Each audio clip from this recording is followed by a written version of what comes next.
Hi friends, welcome to வைசூஸ் வசந்தம். இன்றைக்கி நம்ம சேனலில் கருப்பு கவுனி அரிசியில் ஒரு பொங்கல் தான் பண்ண போகிறோம்.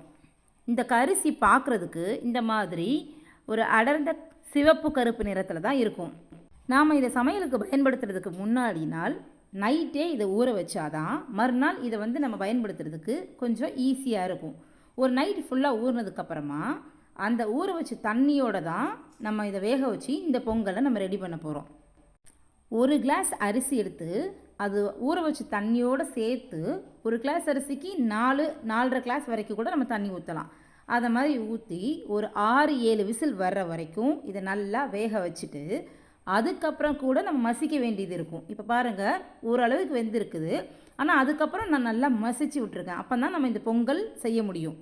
நல்லா மசித்த அரிசியில் அந்த பொங்கலில் ஒரு கிளாஸ் அரிசிக்கு 1.25 கிளாஸ் வரைக்குமே நம்ம வெல்லம் சேர்த்துக்கலாம். இதில் நான் ஒரு கிளாஸ் அரிசிக்கு 1.25 கிளாஸ் வெல்லம் சேர்த்துருக்குறேன்.